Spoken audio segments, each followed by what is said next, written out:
field. We'll be monitoring the chat and we'll save time for open discussion at the end. Be sure to stick around after the session. We'll be taking a short 15-minute break. So feel free to go to the bathroom, grab a snack, some water, and then we'll dive right into the next session at 2:45. All right, I'll let Erin take it away.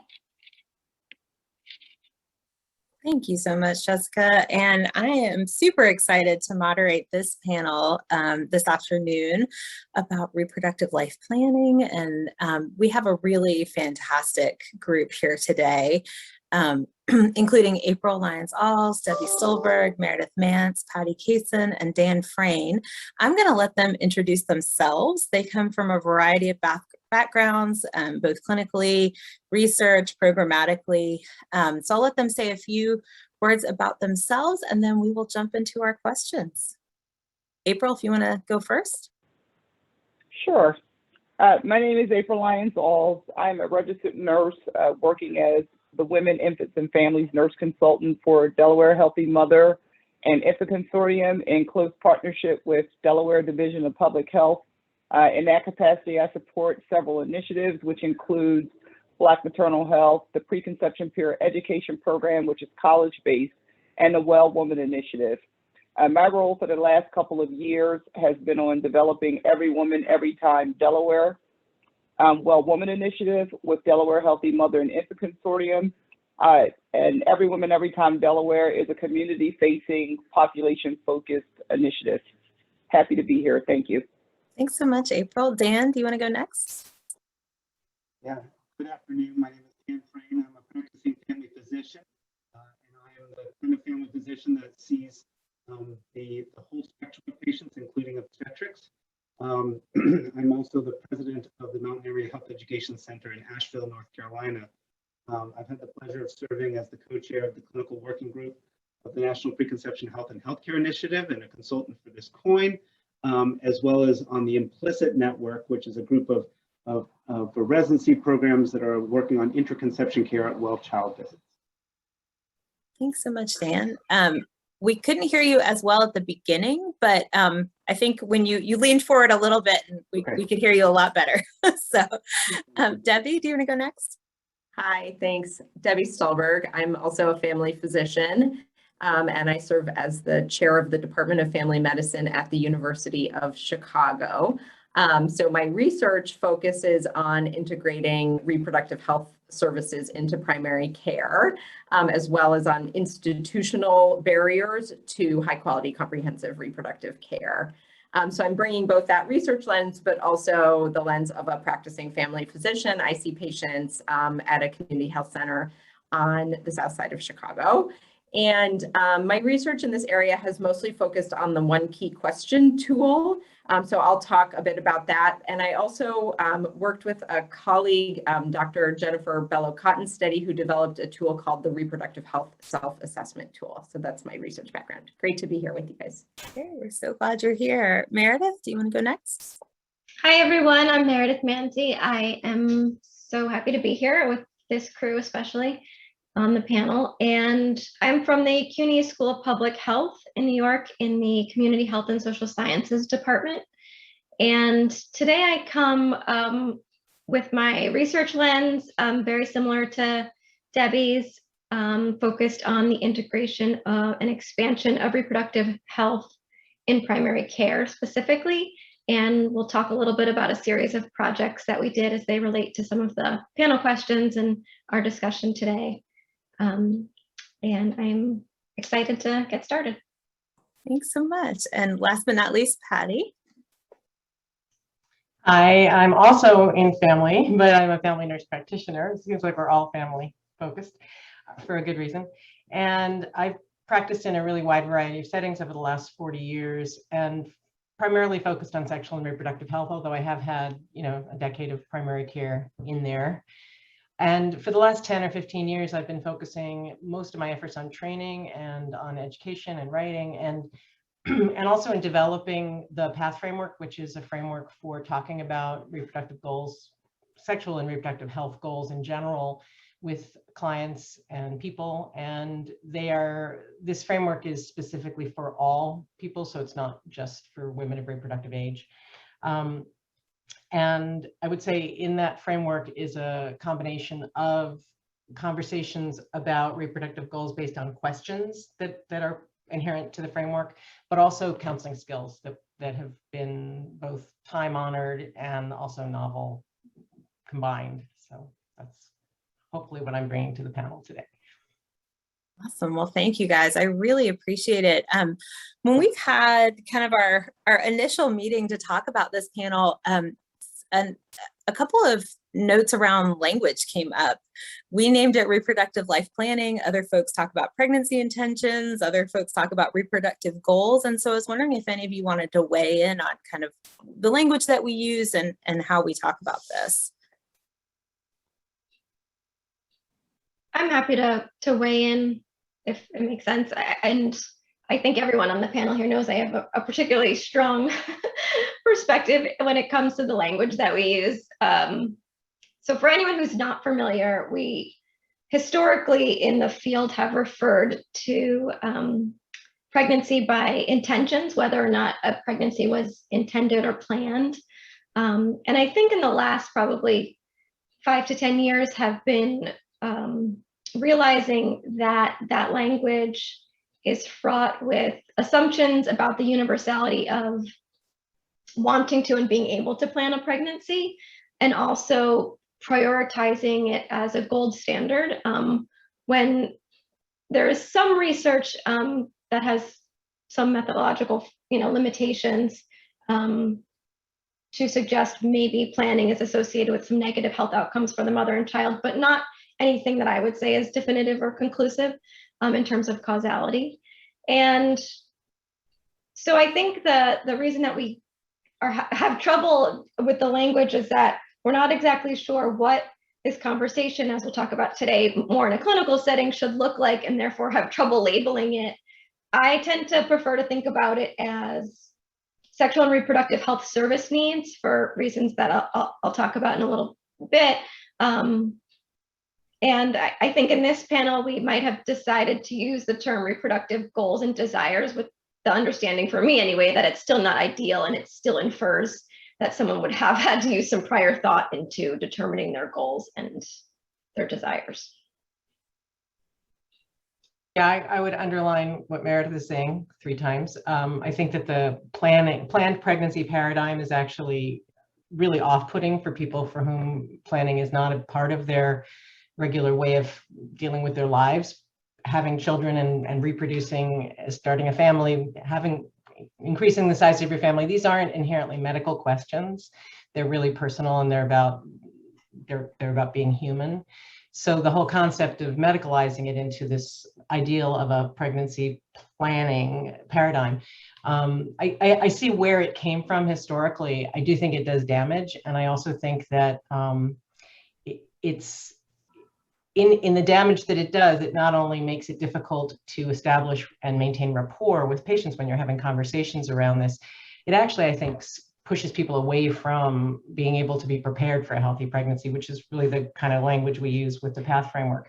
Just the concept that what we want is exactly what Meredith is saying, which is to get people into care, meaning that if they potentially are seeking or are open to pregnancy, or if, and I think this is a much better word, if a pregnancy would be acceptable, and I wish we could just think about pregnancy acceptability, but for that given person for whom pregnancy is acceptable, we would like for them to be on folic acid. We would like to be able to talk to them about any teratogenic medications, et cetera. And that's really the goal, really the only goal, I would say, of the conversation is the services that we would be engaging, that we would be offering to the patient to engage in. I do think there's a difference between planning and intention. Intention does have a specific desire inherent in it, but planning actually also involves concrete steps that you're putting forward to make the intention happen with a specific timing, both of them with a specific time frame. All of this is problematic because even if you do have the resources to be able to plan and the luxury, if you will, to be able to plan, that doesn't mean that you necessarily want to, or that there's any real inherent value to you in doing that and making your own reproductive choices fit into a plan of a certain kind. So we could go on for a long time about this. The problem with all of this is we don't have better language. So reproductive goals sounds super close to planning, but so I think that's what we're using for now. And as I said, I think the word acceptable is actually probably the most accurate word that we would be able to sort of summarize the all of it. Because at the end of the day, whether a pregnancy is acceptable or not is the thing that's going to decide the outcomes. Can I just I'm sorry, Debbie. I just have a quick point. I want to, echo the sentiments of both Meredith and Patty and say, when I am working with women in the community, teens or whatever, they have no idea about that clinical speak, pregnancy intention screening, or reproductive life planning. It's like they're looking at me like, what are you talking about? So I think, having language that meets people where they are, putting it in terms that they can understand, I think with the intention of really trying to foster trusting relationships and establish a real connection and dialogue are the things that are really key. And I think sometimes that gets lost in the lexicon of our language. Yeah, that's very similar to what I was going to say, April, so thank you. And I'll add to that, like kind of in the clinician-patient relationship, this shouldn't be so different from any other aspect of care, which is what's important to you should be important to me as your provider. And so I sometimes say, goals or wishes or desires. And I think Patty made a great point that, first of all, people's wishes and desires change over time. Sometimes you're excited about a pregnancy and then something changes in your life or with your health, or you learn something about that particular pregnancy that it's no longer a happy situation. Well, I'll just leave it there, but it's also, I guess, connected to where you are in life with your finances, your school, your job, and so many other things that just kind of trying to align our care with what is important to the patient or client, I think is what this is about at its root. Well, at the risk of monopolizing this entire conversation, I do want to say that I think we all need to think deeply about what planned pregnancy actually means and implies, because in terms of the United States, at least, I think we have a pretty shared definition of the term of a planned pregnancy, which is that you should have your finances in order. You should be in a mutually committed, long-term relationship, usually defined as marriage. These are things that not everybody is going to have in place. And yet, does that mean that those people should not be reproducing? I think this gets to a much deeper societal ill, which is the concept of stratified reproduction, about who should and shouldn't be having babies. So I think we also need to consider the deeply racist and deeply classist assumptions that are built into that. Thank you. No, these are all great points. I think y'all touched on this a little bit, but I would love if you guys could explore some about, if we are going to ask about this, what's the value, especially in terms of making sure we're framing things and, what's important to the patient should also be important to us. Why do we ask about this in a clinical setting? Why do we care? So I'll go ahead and start that one. Is that one of the reasons to recognize is that we haven't been. That once we recognize that we all in the medical fields and in sexual and reproductive health fields and in public health fields, we know that we should be asking and having these conversations. But we also know is that they don't happen regularly. They don't happen in context of medical issues that actually would matter. And so the key concept is that we haven't been routinely asking, and it really does matter in the context of the whole woman care, the whole person care. We have left reproductive and sexual health out of and separated out into a silo. And when it comes to preconception health, we're talking about language, I know that word is problematic as well, So the idea of being healthy before a pregnancy, nobody owns it. You know, it has not rested in the hands of OBGYN. It has not rested in the hands of routine primary care. It has not rested in the hands of specialty providers who are taking care of people with chronic diseases. And therefore, it is a big gap. And so I think the most important thing that we all need to recognize is that we must do this in order to improve the health of the people we serve. I think you made some really excellent points, Dr. Frayne. Involving the community early, listening to their concerns and getting feedback is an intentional part of our process. In Delaware, we were really fortunate. We held statewide chat and chew focus groups, and one of the topic areas was around preconception care. And there are a couple of themes that came out very strongly. And the first was women had a real desire for a connection. And the way they described that was being able to speak freely about their deepest concerns, ask questions, offer ideas, and participate in a dialogue. And the second theme that came out was really interesting, was about didactic versus conversational tone in providers. So women had a very positive relationships with their doctors and a real appreciation for their competency and efficiency in addressing their concerns during appointments. However, beyond that, there was a desire for a real conversation on how to incorporate recommendations and suggestions into their early lives. And I know providers are really challenged. They have very limited time, but this is something that women share with us that is extremely important to them in this space. Yeah, I was going to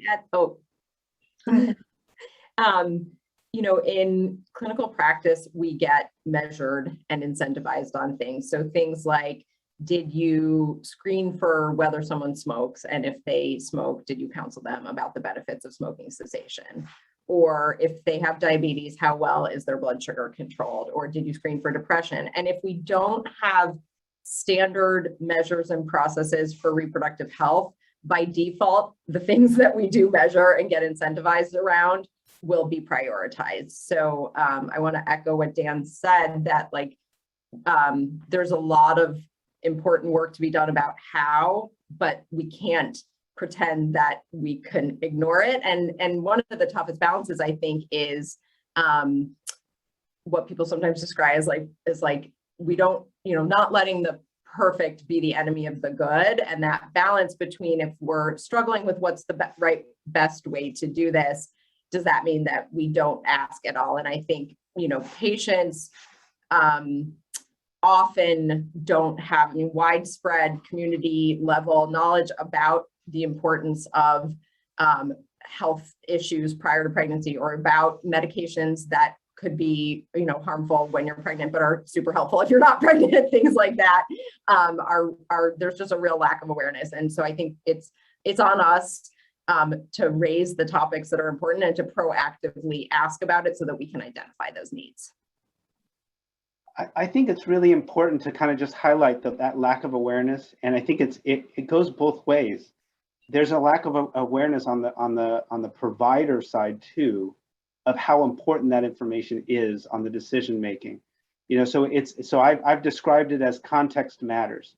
The context of a woman's reproductive goals, where they are in their current life and thinking, it matters on the decisions being made that may be traditionally felt as irrelevant, but they're not. And that's the thing, is that neither the patient recognize how much that matters, so they don't bring them up, they don't think about it, and therefore the provider doesn't remember that they matter, and therefore they don't bring it up. And when it does get brought up, so often things change. Different decisions are made, different conversations are discussed. It's a more patient-centered approach to decision making. Everything changes once that context is brought to light. And one of just the obvious big picture benefits of doing this is that as our access to reproductive health and reproductive rights, I think, is slowly chipped away, or rapidly chipped away, as it were, like as in Texas and access to abortion, the more that we can train, primary care providers, even specialists, and not just talking about these things, but in doing some of these things and being able to provide abortions and administer, contraceptive methods and all of that, is just, and it's an opportunity for expanded access for everybody. Thank you, guys. That's a great point. One of the things that I know we talked about wanting to touch on, and also has come up in the question and answers, is what do we know about how we should approach this conversation? And are there differences both by types of providers and but also by the patient population? One of the folks in the Q&A brought up, should we expand this beyond cis-identified women, but should we be talking to all folks about their reproductive desires, plans, goals? And I know, Patty, you touched on that a little bit in the intro about the kind of how the PATH framework is structured, but I was wondering if y'all could weigh in both from the research side and also the clinical side, kind of what you've seen about how to approach this and how it may differ. I'll jump in about the, asking anybody the questions. And it goes beyond sort of cis female, cis male. It goes into, of any gender, any sexual orientation. I think that it's pretty clear that while, as Dan's saying, people just don't get asked these questions to begin with, kind of across the board.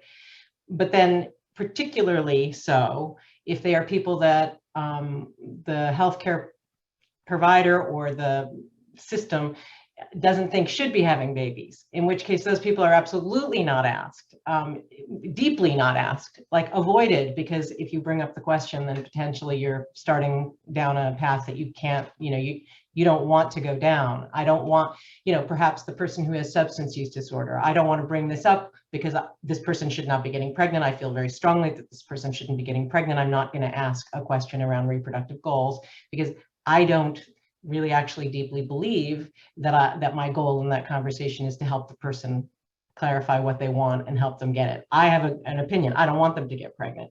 So I think it goes beyond just gender, but when we address gender, we certainly can look at, for example, Sonia Barrero's research in Pittsburgh, where looking at low-income men's responses in a qualitative research way about reproductive agency.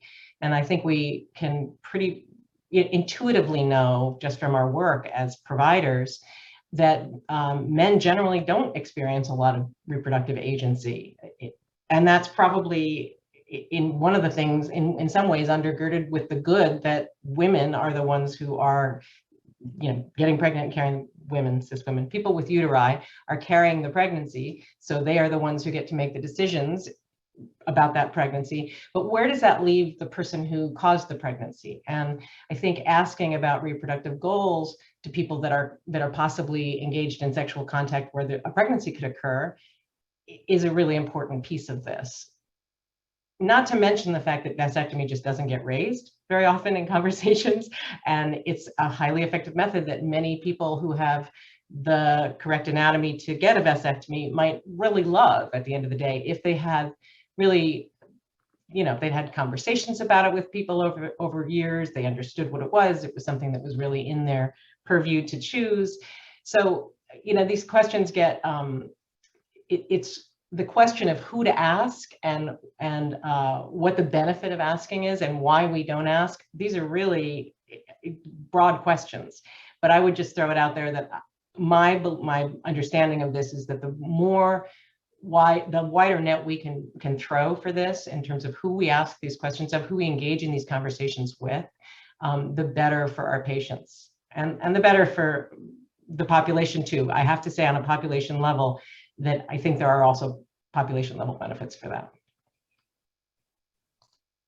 So on the how, I think is the right question. And I would say that we don't know. We don't know what is the best practice. And that's because the research hasn't been done. And I'll just throw it out there that the NIH rejected the concept that this needed to be studied, which Debbie and I I think it told us a lot. Why would the one key question need to be studied? Just ask the question. That was what the response from NIH was. We don't think this is valuable research, which is wrong. And so this is one of those opportunities that it is really important for us to discuss that we don't know how best to ask this. I think we intuitively know what we shouldn't be doing. What we shouldn't be doing is asking things in a way that are close-ended or judgmental or prejudge the response so the idea is that whatever way we do it, it needs to be done in a way that opens a dialogue, that opens a discussion. And there's probably many different ways that we could do that. And it probably depends on the context of when you're asking it, what else is going on, the relationship you have with the patient already, things like that, So I think we have an opportunity to continue to explore many different ways of doing this. But I do think it needs to be explored of what would be the best practice in various settings and various relationships in continuity versus non-continuity, the emergency room versus the primary care provider, which versus the chronic disease provider versus the public health worker. I mean, I think everybody should be asking and having these conversations, but the how could be different. I can share a little bit about some of the research that we have done to look at this. And for people on the panel who have, like probably sick of hearing me talk about it, feel free to tune me out.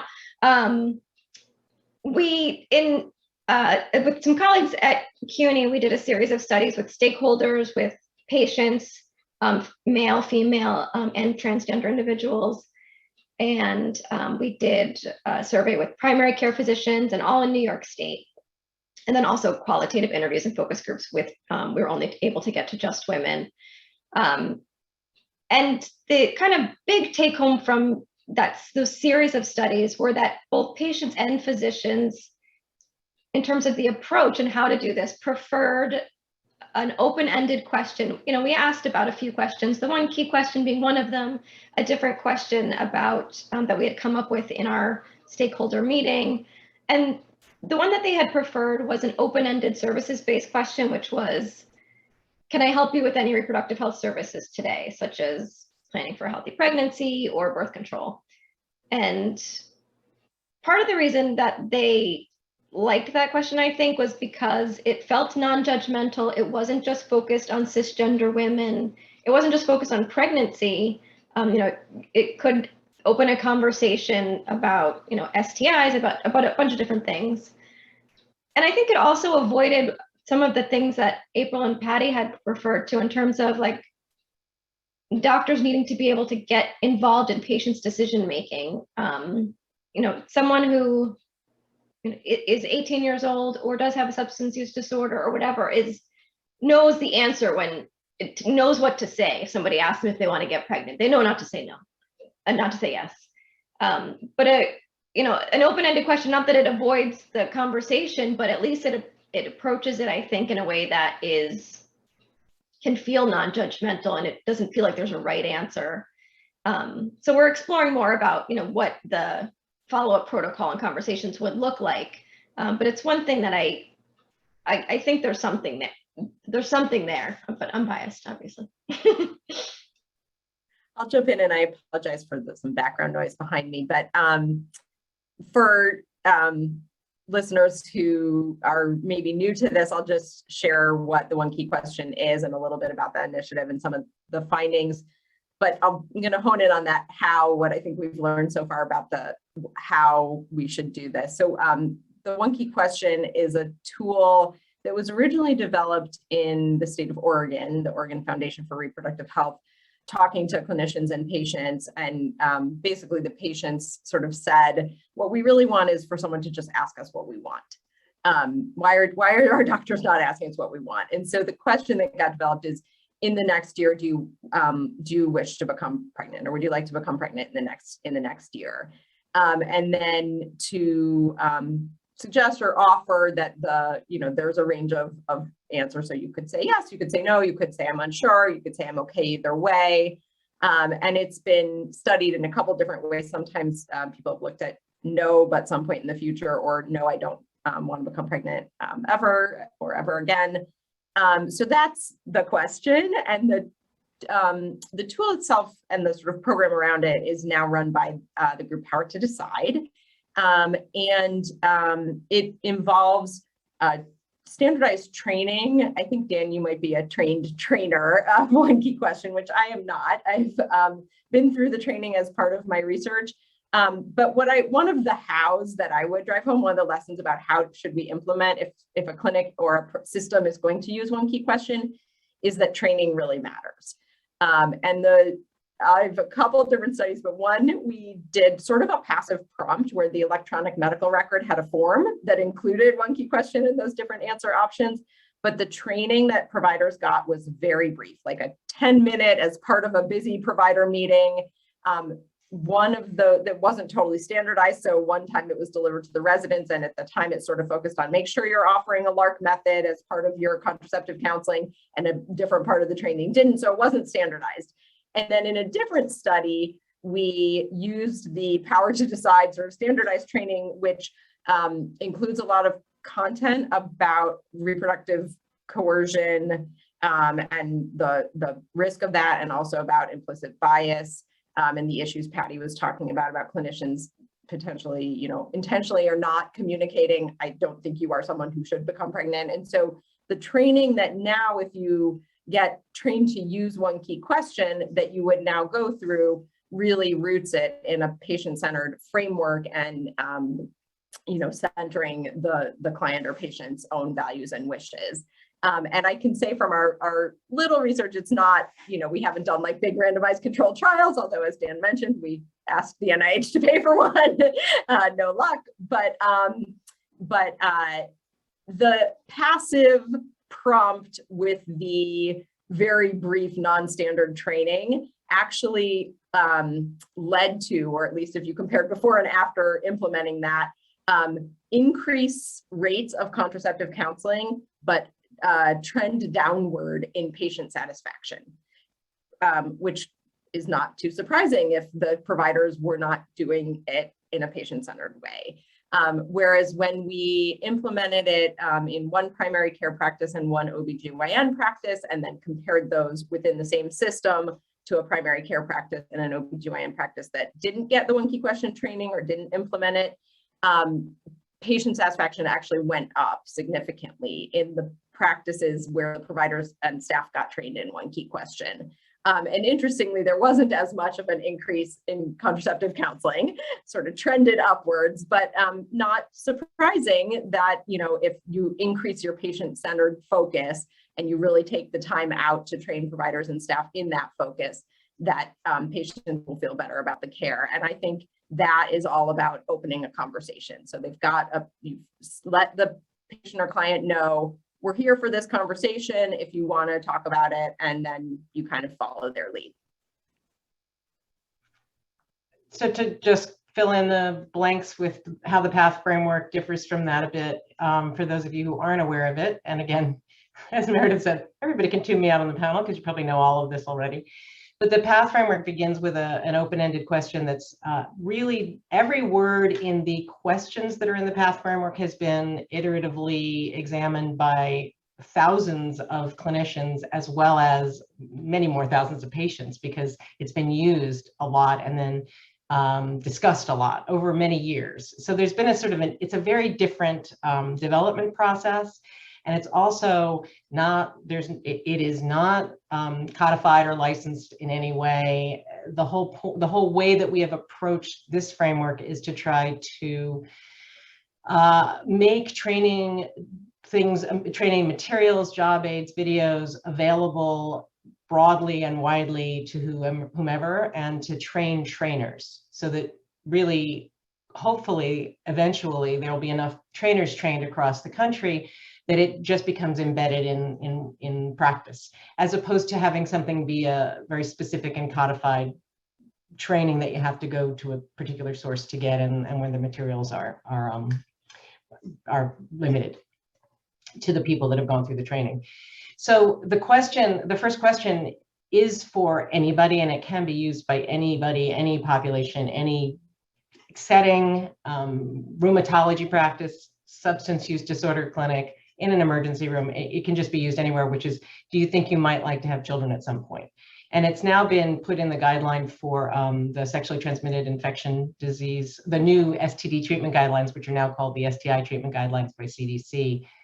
It's in the how to take a sexual history portion. It's the question that's about pregnancy prevention. It's actually, it used to be called pregnancy prevention. Now it's called pregnancy intention. So we wanted it to be parenting, but it's pregnancy. But anyway, so it starts with, do you think you might like to have children at some point? And if the person's already had children, do you think you might like to have more children at some point? So same question for everybody. The only difference is if they've had children already, you put in the more. And again, that can be used, you know, transgender, any sexual orientation, any ethnicity. It has been translated into Spanish, not as a direct, like, word for word translation, although it is word for word translation, but it's really been vetted by several different translators to try to get at the heart of the nuance of it, because each of the parts of the question have direct meaning in terms of ambiguity and in terms of hoping that the person will know exactly what we're asking as it applies to, and that they can interpret what that means for them personally, so that we're not leading the witness in any way, but that we're also keeping the question quite directly related to their goals, desires, thoughts, hopes, dreams about reproduction in particular. The second question's only if the first question wasn't a no. The next question is a timing-based question. We didn't put the timing-based question in to begin with. It's the second question, and it's a potentially second question, is when do you think that might be? So about a third of people in one research study defined that as a specific time, days, months, weeks, years. A third in terms of a life event, getting out of school, being married, you know, and many, another third combined the two in some way. When I'm in my 30s, you know, after I've gotten a job. By the way, many adolescents answer when I'm in my 30s. No, many adolescents of privilege, especially when I'm in my 30s, very common one. And then about 10% answer with something else. And then there's a very important last question, which is the age and path for how important. So the first is parenting or pregnancy attitudes. That's the PA of path. T is the T in path, PAT, is timing, a timing-based question. And then the H is how important is it to you to prevent pregnancy? You would put something before that, like, I don't want to make any assumptions, but if you're having sex with anybody with whom a pregnancy could occur, how important is it to you to prevent pregnancy? And then it's either until then, or you fill in the blank with what they've said previously.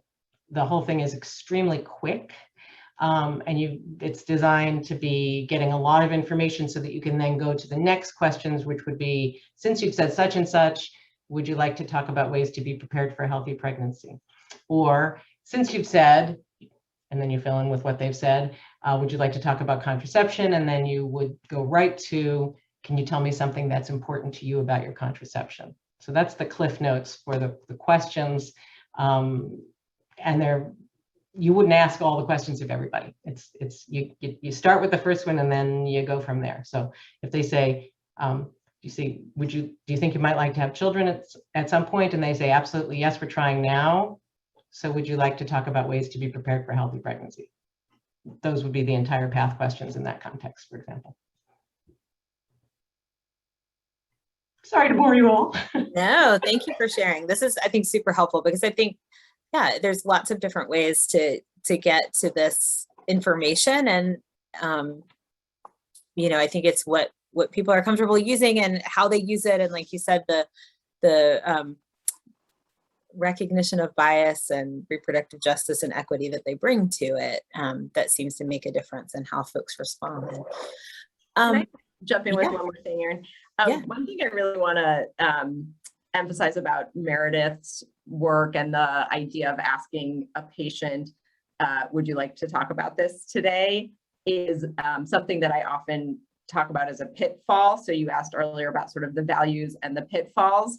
And I think one pitfall we really have to recognize, especially in primary care, is the risk of, I call it agenda hijacking for the visit, or basically deprioritizing what the patient came in for. And as much as we do have major access problems with reproductive health, we also have access to primary care problems. And if someone is like, my, left arm has been killing me for a month, and you've already asked me about whether I smoke and if I'm depressed, and now you want to talk about if I want to get pregnant, like, my arm is what I'm here for.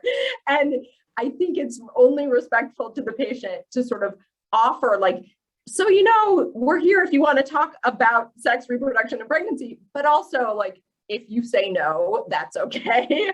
And really that balance between letting the patient or client know, like, this is something okay to talk about too, but also we don't have to talk about it today. One question. Sorry, go ahead, Dan. Well, that just highlights another really important aspect that we have learned and have to grapple with, is that because in the clinical space, we are driven by a lot of measures that need to be captured in some standardized way.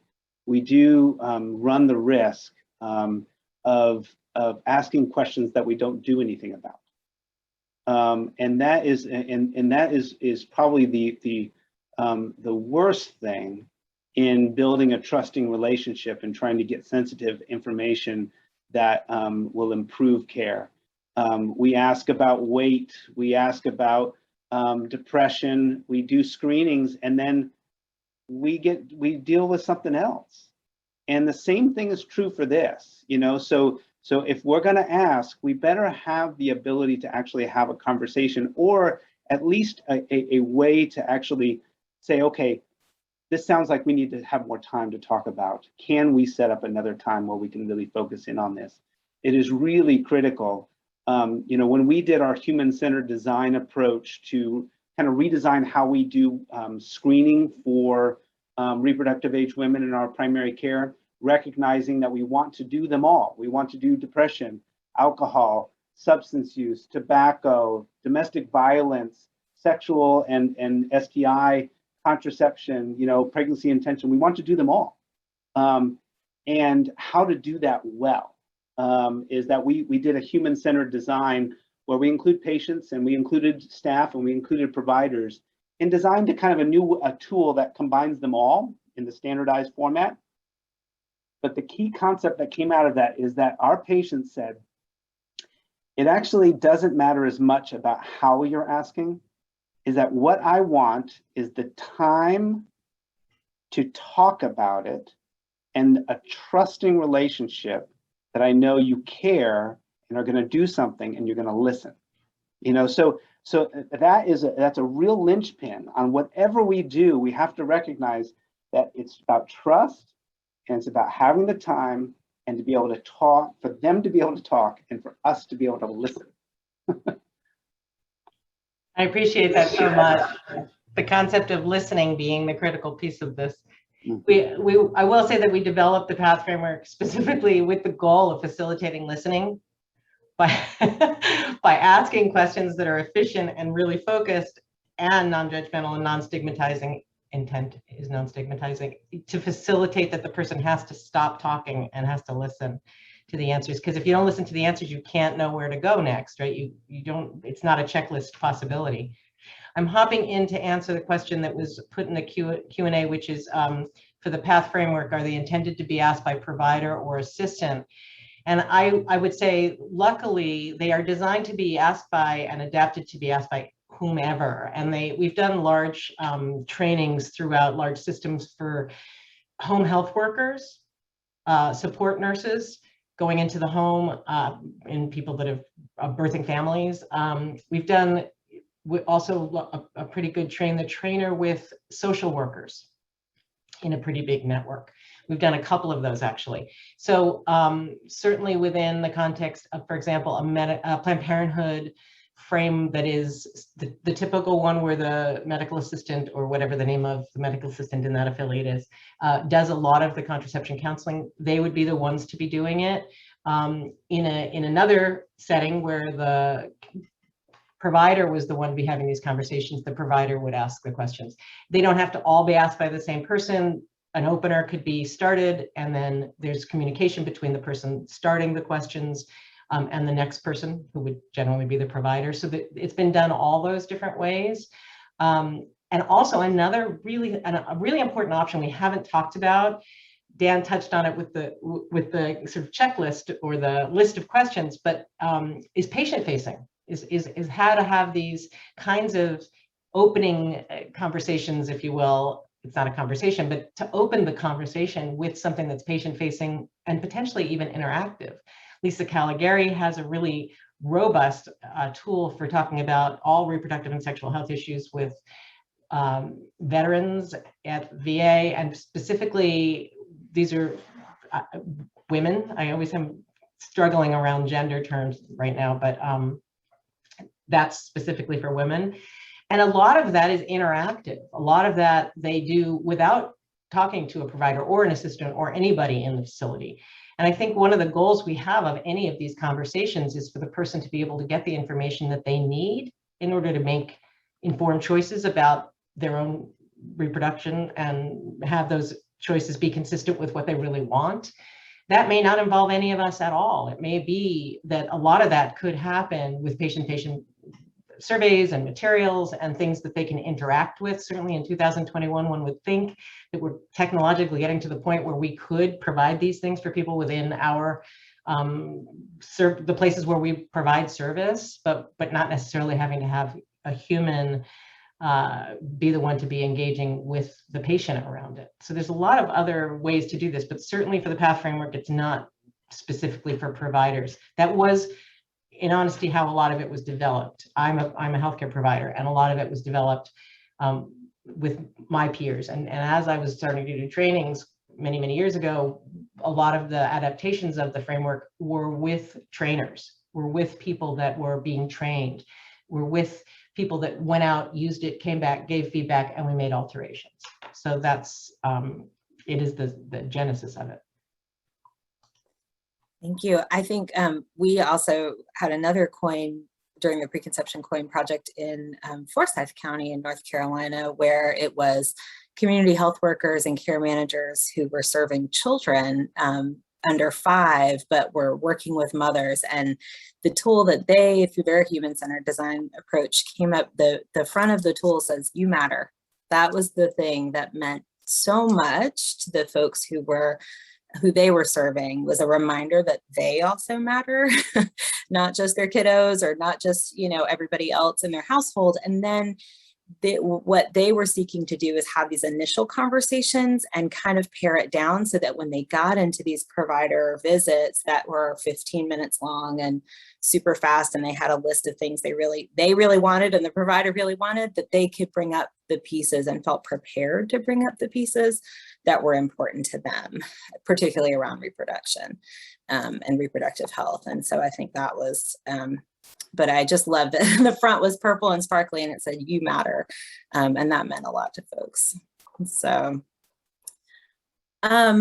we've really hit a lot of the things that we wanted to talk about. One thing I wanted to ask is, as the pandemic has gone on, I think there are both opportunities and challenges that have arisen, and kind of how has that affected your programs, your research, your clinical interactions, particularly around this topic and having these conversations with folks, or if you're doing research in that world, how has that shifted? I can say just a little bit. I've been working on a study in Illinois, actually focused on contraceptive counseling by telemedicine. That, of course, is one of the big changes in healthcare with the pandemic, is that we have diversified the ways in which patient and clinician interact. And so pandemic specific, I will say right now, it is one take home is that trying to make system change within clinics or within any program that kind of has its core programming, trying to introduce something new is really hard. So that's been one kind of challenge with the pandemic, is just like, you have to do the basic business and you're now telling me that I'm trying to do something new or innovative, like, so that's a challenge. But with telemedicine, I think, it does help to open up access. Not everything, requires a physical exam or two people in the same room. And so there are really, lots of conversations, whether it's contraceptive counseling or screening about reproductive health needs overall, that can be done by phone or by a video interaction. And I'll share a couple of really quick lessons from that. One is that we're finding that the telehealth impact on privacy and confidentiality can go both ways. There are some people who are feeling, I'm in my own room, it's just me, my phone, and my provider, and that is actually more private. I don't have to walk into a clinic. I don't have to get there and have people see me go there. On the other hand, not everybody has a private space, and not everybody can share their truth with them and their phone and their space where they are. So we have to figure out a way to make the different modes of access still account for that. Same thing with technology. One of the lessons we've heard is, please, policy and payers do not only emphasize video. A phone conversation is actually the right thing for some people. And in fact, that video, the visual of seeing someone's home, can actually trigger or aggravate provider bias, and that patients are sensitive to that. And so sometimes just having a conversation, like, you don't need the visual. So that was an interesting, and then again, like, if you are somewhere where having, Wi-Fi bandwidth or a smartphone or what have you is the challenge, then I think having a phone conversation is a little bit lower of a barrier. And then the last thing that I'll just share came up is that access when it comes to language and when it comes to different abilities, we really need to attend to that with telemedicine. Not all telehealth platforms are integrating interpreters in a good way, be they language interpreters, sign language interpreters, and also not every client, it works for their brain and their learning and their communication style to interact with a clinician that way. So I think it's really pushing us to think about what's right for this patient in this moment, which is hopefully going to be a revolution in our healthcare, although, we'll wait and see. Thanks for that. April, do you want to yeah, I was going to say, do you want to talk a little bit about some of the innovations you guys have been able to do through this time? Sure. I just want to make a point based on what Debbie said, and I'm letting myself think about President Biden's really effort to improve infrastructure, not just roads, bridges, and other things, but also human infrastructure. One of the things that came out during the pandemic in our community, Delaware, I mean, we're the second smallest state in the United States. We're not that big, but in certain areas, broadband capacity is a real issue. And in communities that, we've worked in, we kind of took it for granted that everybody has a smartphone, or they had more than one computer, that everybody had their own computer, can do whatever. And we found out that, in fact, was not true. So we were really lucky. So it was a lot of happy accidents or coincidences in Delaware. We worked with one of our major partners, which is the Warehouse. It's a center that, if you could think of a clubhouse on steroids for teens, this would be it. I mean, it has all the bells and whistles, a fully functioning chef-grade kitchen, a dance studio. It has a theater room. We were able to do reproductive life planning for the teens at the Warehouse virtually. And we had started the process in the community. We had our first session. I can remember this very clearly. It was in November of 19, and then around March 17th, it really was close to St. Betty's Day. Don't ask me why I remember that, but we got the shelter in place order. Basically everybody had the shelter in place. We were kind of locked down, and a lot of agencies kind of struggle with, what are we going to do? How are we going to continue to deliver services in this environment? And we were very fortunate. Like, we were able to leverage some existing programs that we have. So I support the preconception peer education program at the University of Delaware. We were able to utilize those nurses, those young nursing students, rather, to help us come up with a project around virtual reproductive life planning. The teams had already self-selected healthy relationships as something that they wanted to know more about. And we created Healthy Relationships Jeopardy with all of the bells and whistles, with the board that looks just like the Jeopardy board. You can flip the questions and the money turns around, it'll ask a question. It was really cool. You know, what's really great about working with younger people is oh my God, the things that they can do with technology is just amazing. And, you know, we were really able to do some really cool stuff. The kids absolutely loved it. And we were able to have some really interesting conversation about all kinds of topics. And at the end, we provided them with a certificate on that segment of reproductive life planning. And it was so popular, you know, they asked us to bring it back. Like, could you bring it back for the rest of the kids here at the Teen Warehouse? So one of the things we're going to do moving forward, we had this really cool opportunity, is to work with the warehouse to actually launch a junior health ambassador peer preconception peer educator program for teens, so that we could teach them and they can engage other teens in this space around reproductive life planning. So that was one thing that kind of came out of what we were doing in Delaware, and we're really excited about that. Thanks so much for sharing. We have about 3 minutes. And so I just want to let anybody, I just want to open it up. If anybody has any last thoughts or comments or things they want to make sure that we cover in this session. Thank you to all of you. This is a really great session. Sorry. I have something I could add. If I tried to do this in under 30 seconds, under a minute. One of the things that's inherent in the framework, the PATH framework, is counseling skills. And as everybody who's ever trained others knows, it's really important to be pithy and memorable and try to do it easily, quickly. We put everything together into something called the information sandwich. And I just wanted to say, if when in doubt, in terms of a how-to, the sandwich is like, the first piece of bread is acknowledge what the person just said to you, right? With either empathy or agreement or validation. Then give a limited amount of patient-centered content that's relevant to that person. Don't give them a pathophysiology lecture, just a limited amount of content, and follow it with a relevant question before you give any more content. It's an information sandwich, just acknowledgement, content, question. I'm gonna stop there, but I just wanted to share that with everybody. If we could all just do that a lot more, we may be able to listen better. Thanks, Brad.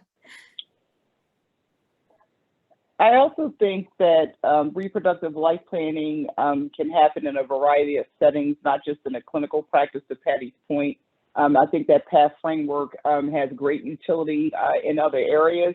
I think it's important to be flexible, adapt, and really meet clients where they are, and really make a concerted effort, I think, to have those crucial conversations that patients, and we don't call them patients in the community, we call them clients, but that clients want to have. So I think that's a really important takeaway.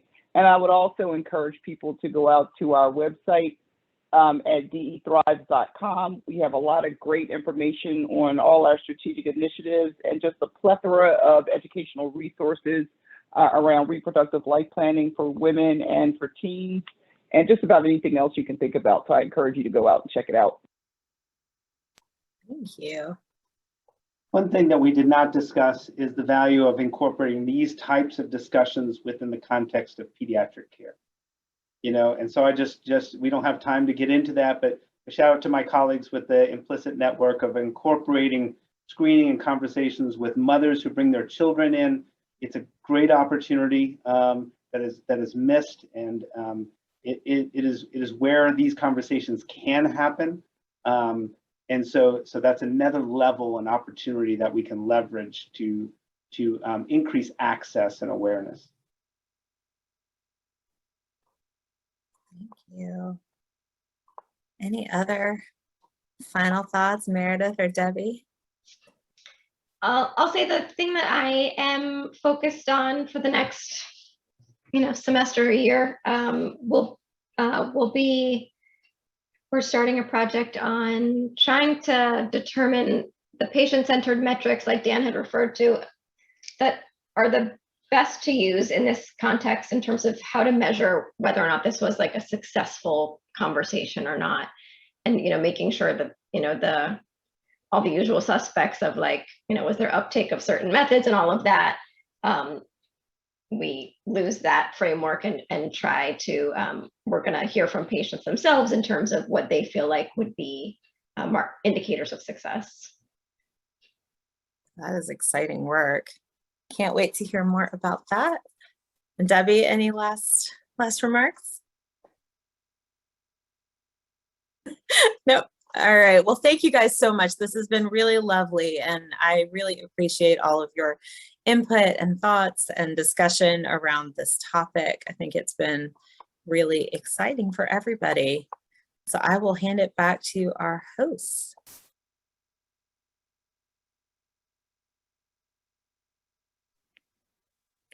All right, everyone.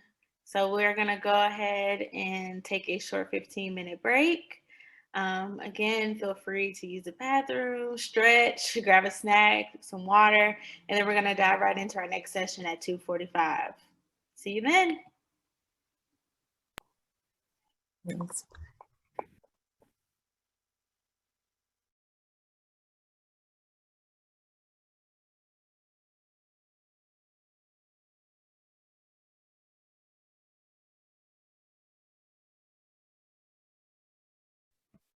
I just wanted to say welcome, Dr. Boynton Jarrett. I see you are there.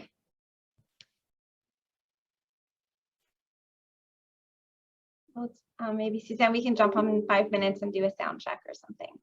Absolutely. And then just for those that are sticking around, if you pull up our Twitter, there's basically a live feed of all of this going on Twitter. We have a lot of different people sharing important messages. Yesterday seemed very Instagram heavy, and today seems very Twitter heavy, which is, I think, appropriate. So take a look, say hello. See you in a few.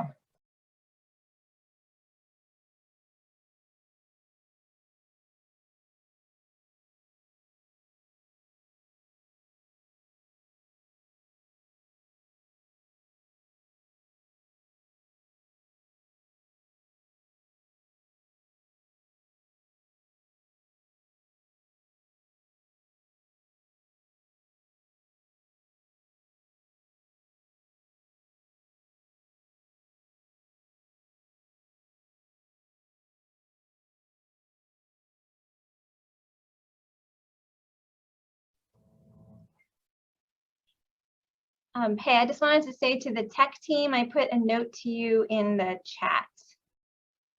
If you could take a quick look at that. Thank you.